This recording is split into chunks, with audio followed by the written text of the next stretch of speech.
Today I wanted to talk a little bit about this new book, The Art of Littlest Pet Shop, a portfolio of pet illustrations in the classic style 2004 to 2006 by Prescott Hill. I made a video about Prescott Hill a few months ago. He's an artist who used to do the illustrations of the pets on the LPS packaging. So he didn't design the actual designs of the pets themselves, but he's the one who did the illustrations on the packaging. I'll put some images on screen for reference. He worked with the LPS brand for a while and then didn't, but recently he started working with them again. So we haven't seen his art on official LPS packaging yet, but I think we will be able to within the next few years. And the video that I made about him a few months ago was pretty well received, so thank you for that. In fact, at the time of recording this, it is my most viewed video. In March, he announced on his Instagram page that he was writing a book about how he came up with the LPS style, and that the book would be ready in time for LPS Con. In May, the book was published on Amazon. At first, it was only available in hardcover format like I have, but it is now available in paperback format as well, which is a cheaper option. I recently got the book and I wanted to make a video for you, talking about it and telling you what it's about. Maybe that could help you decide if you're interested in it if you haven't already gotten a copy. So here's the book. It's got this cute, nostalgic LPS turtle illustration on the front. There is also this beagle on the back. I love that this is the pet he decided to use for it because it's actually one of my favorite LPS. And I have my own. Now, I'm not actually going to show you anything inside the book, like any of the words or illustrations beyond what's on the front and back cover, because the author asks in the book for people to refrain from posting the contents online. But I already wasn't planning on posting any of it, because I feel like that somewhat defeats the purpose of getting a copy for yourself and supporting the author.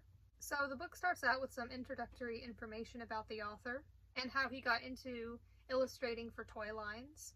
Actually not starting out with LPS, but then how he eventually became associated with LPS. He also explains some things about how he came up with the LPS style and how he went about trying to create illustrations that would provide an emotional connection between the kids who would see the toys and the product.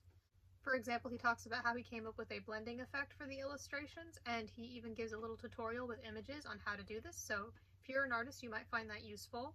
He talks about using that technique to create a soft look for the pets, and I thought that was pretty interesting. He also gives some thoughts and insight about being an artist. So if you're an artist of any kind, I think you might find this interesting, helpful, and maybe even motivational. The book isn't some long work of advice. Most of it is the portfolio of illustrations of LPS that he did artwork of. So don't expect most of it to be a lot of words and a lot of advice and stuff. But it does have a little bit in there about what it means to be an artist. There are also some quotes in this book, taken from people's comments and messages, showing their appreciation and support for his art. So some of them might be from people within the LPS community, and their comments have been added to the book. I thought that was a nice touch. So yeah, the majority of it is a portfolio of LPS illustrations from the 2000s. Again, I'm not going to show you them, but I can tell you that they are close-up, beautiful, easy to see images of many of the pets that were released back then. Some of which I own the pets of, so that was pretty cool to see. Some of them have accessories on them. I think this book is well written and well formatted. It doesn't take very long to read, but I think it's something you could easily come back to and look at some more. I think the illustrations were cool to see and that the writing was interesting as well. I thought it was interesting to hear about the author's process and his thoughts on the LPS community, and I'm just really happy for him that he has realized how much his art is appreciated within the community and that he's been able to work for them again. And I think it's really wholesome seeing just how much he's been getting from the community and that he's even been invited to and going to LPS conventions. The book is self-published through Amazon, so copies of it are printed as the book is ordered, so you don't have to worry about it selling out or being available for a limited amount of time. I believe it's only available on Amazon, and again, you can get it in hardcover or paperback format. I really recommend this book for any Littlest Pet Shop fans, especially if you grew up with the toys from the 2000s, but even if not, you'd probably still find it interesting, especially if you have any interest in doing art yourself. I think it's a great thing to have in your collection of LPS merchandise and memorabilia. I know I'm happy to have it in my collection. I just went to LPS Con and met Prescott Hill there, and I got my copy signed. He signed this part on the title page. there you can see he also wrote the date that he signed it. I thought that was pretty cool.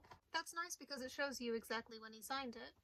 Yeah, he was a guest at LPS Con and he was signing copies of his book there, so it was cool to meet him. By the way, I originally thought I'd film this video at my desk with my LPS mascot, like I usually do for LPS videos, but then I decided that maybe it would be better and easier, because this is a pretty tall book, to just film it at my bookshelf, like I've been doing for my booktube videos. I was going to make this video before LPS Con, but then we ended up going there, and so I'm making it afterwards, but I'm actually okay with that because then I get to talk about meeting Prescott and getting his signature in the book. So yes, this is my usual setup minus the LPS stuff for my booktube videos. In case you didn't know, I recently started uploading on my new booktube channel, but I decided this video would of course go on my LPS channel because this particular book is LPS related. I mentioned that I would be creating a booktube channel in my I'm Back video, but it wasn't up yet, but it is now up and has the first few videos on it. And I have a bunch of other videos for it that I'm currently working on. It's called Melody's Book Nook, so there it is if you want to check it out. Thank you for watching!